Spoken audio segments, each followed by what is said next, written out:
नमस्कार मंडळी, मी शीतल. स्वागत आहे तुमचं आपल्या चॅनल चटपटीत व्हेज कॉर्नरमध्ये. आज आपण मकर संक्रांत विशेष तिळाच्या 2 मस्त कुरकुरीत खुसखुशीत अशा रेसिपीज पाहणार आहोत. तेही कोणताही पाक न करता अगदी झटपट होणाऱ्या रेसिपीज आहेत. तर पहिली रेसिपी तिळाची चिक्की आपण पाहतो आहे आणि दुसरी म्हणजे तिळाची पापडी. तीही न लाटता आपण तयार करतो आहे. अगदी झटपट साध्या सोप्या पद्धतीत. अगदी पहिल्यांदा जरी कोणी करत असेल तरी त्यांना ही परफेक्ट नो फेल रेसिपी आहे. तर रेसिपीला सुरुवात करूयात. तर सगळ्यात पहिली रेसिपी आपली तिळाची चिक्की आहे. तर तिळाची चिक्की करण्यासाठी मी मेजरिंग कपचा वापर केलेला आहे. 250 ml चा हा कप आहे. 1 कप एवढी मी पांढरी तीळ घेतली आहे. पॉलिशची तीळ आहे. तुम्हाला हवं असल्यास तुम्ही या ठिकाणी जी गावठी तीळ असते ती घेऊ शकतात. आणि अर्धा कप म्हणजेच 125 ml चा हा कप आहे. एवढी मी साखर घेतली आहे. जर तुमच्याकडे मेजरिंग कप नसेल तर तुम्ही घरातली कोणतीही वाटी घेऊ शकतात. 1 वाटी तीळ आणि अर्धी वाटी साखर असं आपण चिक्कीसाठी प्रमाण वापरलेलं आहे. तर सगळ्यात आधी चिक्की करण्यासाठी आपण ज्यावर चिक्की लाटून घेणार आहोत त्या बेसवरती तूप लावून घ्यायचं आहे. आणि शक्य असेल तर स्टीलचा बेस घ्या, म्हणजे एखादं ताट घ्या किंवा परात घ्या आणि त्याला तूप लावून घ्यायचं. आणि ज्या लाटण्याने आपण लाटणार आहे त्याला देखील तूप लावून आपण ही पूर्वतयारी करून ठेवायची आहे. हे बघा, आता ही आपलं तयार झालेलं आहे. आता एका कढईमध्ये आपण जे तीळ घेतलेले आहेत ते तीळ घालायचे आणि एकसारखं हलवत याला छान खमंग भाजून घ्यायचं आहे. गॅस हा मध्यम ठेवायचा, फुलही नाही आणि अगदी बारीकही नाही. मध्यम गॅसवरती एक 5 मिनिटभर आपण एकसारखं हलवत हिला भाजून घ्यायचं आहे. एकसारखं हलवत व्यवस्थित हिला 5 मिनिटं भाजून घ्यायचं. हलकासा हिचा कलर बदामी करायचा आहे, खूप जास्त काळपट कलर करायचा नाही. तीळ जर व्यवस्थित भाजली गेली तर ती आतमध्येपर्यंत छान खुसखुशीत होते, कुरकुरीत लागते. हे बघा, असं थोडासा हलकासा हिचा कलर बदलला आहे. अगदी तडतडत असा आवाज तिच्यातनं यायला लागला आहे आणि थोडीशी हलवली की वाफ वरती येते. याचा अर्थ आपली तीळ व्यवस्थित भाजून झालेली आहे. आता भाजलेली तीळ आपण एका प्लेटमध्ये काढून घ्यायची आहे आणि त्याच गरम कढईमध्ये आपण जी अर्धा कप साखर घेतली आहे ती घालायची आहे. साखर या ठिकाणी मी जाडच घेतलेली आहे आणि शक्य असल्यास थोड्या पांढऱ्या कलरमधली साखर घ्यायची, जेणेकरून चिक्कीचा कलर हा छान येईल. आणि साखर वितळवताना काळजी घ्या की गॅस हा सुरुवातीला मध्यम ठेवायचा आणि थोडंसं हिला पाणी सुटलं, थोडंसं वितळण्यास सुरुवात झाली की गॅस मंद करायचा आणि एकसारखं हलवणं सुरू ठेवायचं आहे.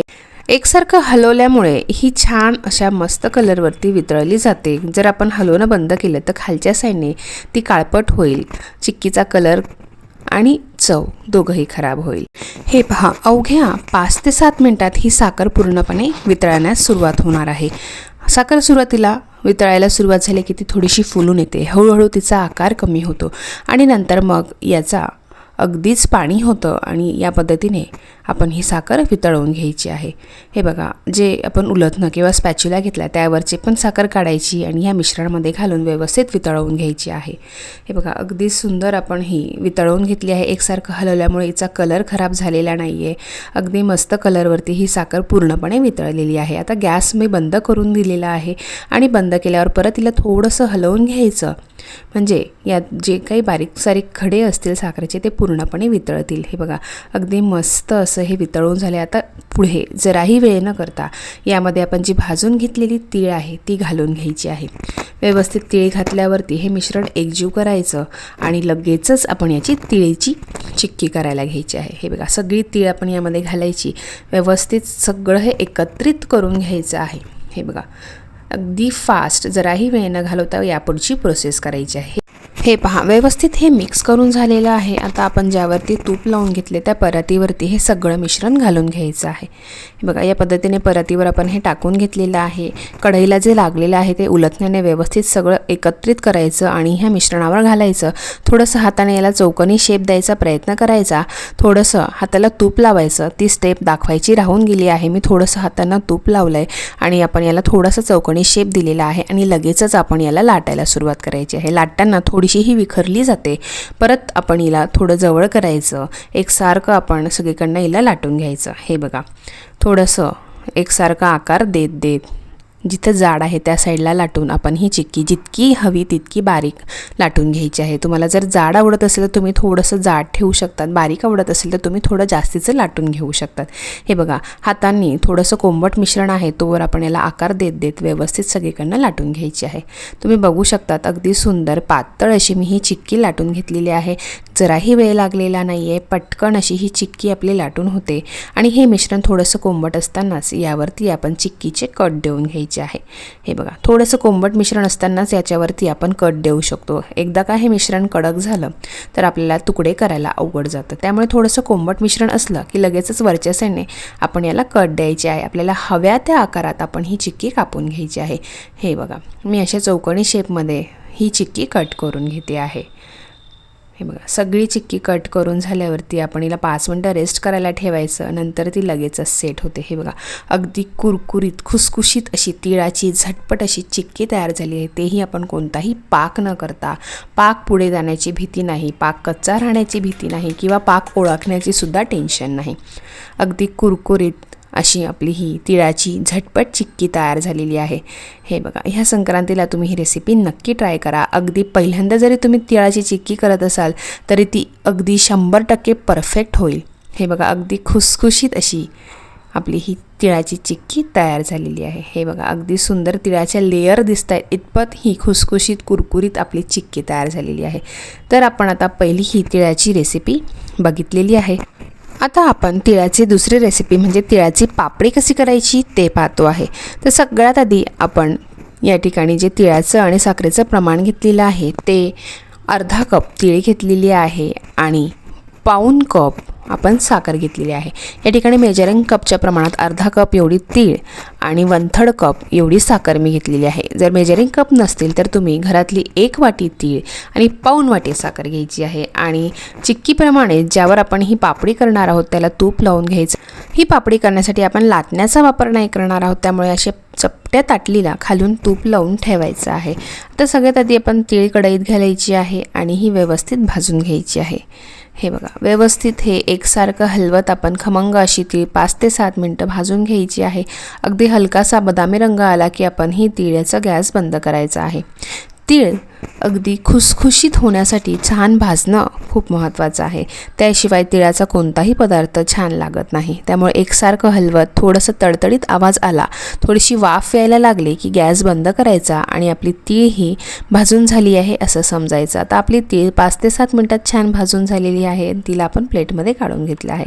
आता ह्याच गरम कढईत साखर घालायची आहे पाऊण कप आणि आपण एकसारखं हलवत हिला देखील छान वितळवून घ्यायचं आहे. सुरुवातीला ही थोडीशी फुलून येईल आणि जसं जसं हिला पाणी सुटेल, वितळायला सुरुवात होईल तसं तसं तिचा आकार कमी होईल आणि ही छान अशी वितळून पूर्ण होणार आहे. हे बघा, उलटण्याचं आपण जे साखरेचे कण आहेत ते ह्या वितळलेल्या साखरेत घालायचे आहेत, ह्या मिश्रणात घालायचे आणि एकसारखं हलवत हे मिश्रण व्यवस्थित पातळ करून घ्यायचं आहे. हे बघा, अगदी छान ही साखर वितळवून झालेली आहे. आता यामध्ये भाजून घेतलेले तीळ आहे ते घालायचे आहेत. आता हे तीळ आणि वितळलेल्या साखरेचं जे मिश्रण आहे ते पटकन एकत्रित करायचं आहे. व्यवस्थित एकत्रित करून झालं की आपण आता पुढे एक ट्रिक वापरणार आहोत, जेणेकरून तीळ पापडी होते तोवर हे मिश्रण कडक होणार नाही, अगदी छान गरम राहील आणि यातली साखर कडक होऊन हे मिश्रण कडक बसणार नाही. तर त्यासाठी जी ट्रिक आहे ती म्हणजे खाली एक कढई घ्यायची, त्यात पाणी असं उकळतं ठेवायचं आहे. गॅस मध्यम ठेवून हे पाणी उकळत राहू द्यायचं आहे आणि त्यावर आपल्या ह्या मिश्रणाची कढाई ठेवायची आहे. ही ट्रिक वापरल्यामुळे आपलं जे मिश्रण आहे शेवटची आपण तीळ पापडी करतो तोवर अगदी गरम राहील, कडक पडणार नाही आणि अगदी छान बारीक अशा तीळ पापडी तयार करायला आपल्याला मदत होईल. तर एक चमचा घ्यायचा आणि त्याने एक छोटासा उंडा घ्यायचा मिश्रणाचा, थोडासा याला आकार देऊन घ्यायचा गोलाकार आणि ज्या प्लेटला आपण तूप लावलंय त्या प्लेटेवरती प्रेस करायचं आहे. बस एवढीच ही प्रोसेस आहे आणि अगदी बारीक अशी आपली तीळ पापडी तयार झालेली आहे. हे बघा, अगदी आपला बोट दिसतो इतपत ट्रान्सपरंट अशी पातळ अशी तीळ पापडी न लाटता तयार झालेली आहे. शिवाय कोणताही पाक न करता कुरकुरीत पातळ अशी न लाटता बिना पाकाची आपली तीळ पापडी तयार झालेली आहे. आता दुसरा देखील उंडा मी छोटासा घेतला आहे. असं हाताने थोडंसं गोलाकार करून घ्यायचं आहे, त्याला चपटं करायचं आणि ह्याच प्लेटने सगळीकडनं एकसारखं दाबतीला मोठं करून घ्यायचं आहे. हे बघा, अगदी साधी सोपी पद्धतीने आपण तिळाची पापडी करून घेतली आणि 1 वाटी तिळामध्ये आपल्या 12 छोट्या छोट्या तीळ पापडी तयार झालेल्या आहेत. आणि जर आपलं थोडंसं खाली मिश्रण लागलं तर उलटण्याने किंवा एखाद्या सुरणे ही तिळपापडी अशी वेगळी करून घ्यायची आहे. आणि हे बघा दुसरी देखील पातळ बोट दिसेल इतपत पातळ अशी ट्रान्सपरंट आपली तिळपापडी तयार झालेली आहे.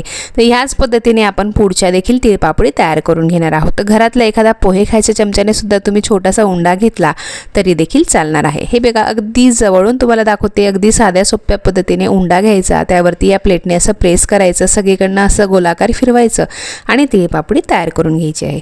आता या पद्धतीने तिळपापडी करण्यासाठी एक गोष्ट लक्षात ठेवायची आहे जेणेकरून आपली तिळपापडी परफेक्ट बनेल. तर ती म्हणजे आपण तिळपापडी ज्यावर करतोय तो बेस स्टीलचाच असला पाहिजे आणि ज्याने दाबतोय ते देखील स्टीलचं असलं पाहिजे. कारण की स्टीलवर हे पटकन पसरलं जातं आणि अगदी लगेचच अलगद वेगळं होतं. फक्त यावरती तुपाने व्यवस्थित ग्रीस करून घ्यायचं म्हणजे ते पटकन असं वेगळं होईल. हे बघा शेवटचं जे मिश्रण आहे तिळपापडीचं ते देखील गरम आहे, कडक पडलेलं नाही आहे, कारण आपण खाली उकळतं पाणी ठेवलेलं आहे. त्या पाण्याच्या वाफेवरती हे मिश्रण गरमच राहिलं आहे, कडक झालेलं नाही आहे. शेवटची देखील तिळपापडी आपण अगदी सुंदर अशा पद्धतीने करून घेतलेली आहे. खाली थोडीशी लागली होती, तिला आपण सुरीने वेगळं करून घेतलेलं आहे. हे पहा अगदी छान सुरेख अशा गोल आकारात छोट्या साईजच्या 12 तिळपापडी आपल्या एक वाटीत तयार झालेल्या आहे. अगदी साध्या सोप्या पद्धतीत पाक न करता तयार झालेली ही तिळपापडीची रेसिपी आहे. हे पहा अगदी कुरकुरीत अशी आपली तिळपापडी तयार झालेली आहे. तुम्ही आवाज तिचा बघा, अगदी खणखणीत असा आवाज आहे. कुरकुरीत अशी तिळाची पापडी पाक न तयार करता आपण केलेली आहे. अगदी पातळ आहे, आपला बोटसुद्धा यातनं दिसतो आहे. इतकी पातळ अशी ट्रान्सपरंट तिळपापडी आपण या ठिकाणी तयार करून घेतलेली आहे. तर ही तिळपापडीची रेसिपी तुम्ही ह्या मकर संक्रांतीला जरूर ट्राय करा. तर ही तिळपापडी तुम्हाला मी तोडून दाखवते. अगदी सुंदर लगेचच ती तुटली आहे, अगदी खुसखुशीत झालेली आहे. चवीला तर अगदी अप्रतिम अशी आहे. कोणालाही आवडेल इतकी सुंदर अशी रेसिपी आहे आणि कोणीही पहिल्यांदा जरी बनवत असतील तरी न चुकता ही रेसिपी तयार होईल याची गॅरंटी मी तुम्हाला देते. तर ह्या तिळाच्या दोघंही रेसिपीज तुम्हाला कशा वाटल्या? झटपट तयार होणाऱ्या, पाक न तयार करता खुसखुशीत कुरकुरीत झटपट तयार होणाऱ्या ह्या रेसिपीज तुम्हाला कशा वाटल्या मला नक्की कमेंट करून सांगा. व्हिडिओ आवडला असेल तर व्हिडिओला लाईक करा, जास्तीत जास्त लोकांना हा व्हिडिओ शेअर करा आणि माझ्या चॅनलवर जर नवीन असाल तर चॅनलला सबस्क्राईब जरूर करा. चला तर मंडळी मग पुन्हा भेटूया अशाच एका छानच्या रेसिपीसोबत, एका नवीन ट्रिकसोबत, एका नवीन टिपसोबत. तोपर्यंत नमस्कार. आणि हो, तुम्हा सर्वांना येणाऱ्या मकर संक्रांतीच्या खूप खूप गोड गोड शुभेच्छा. Bye bye.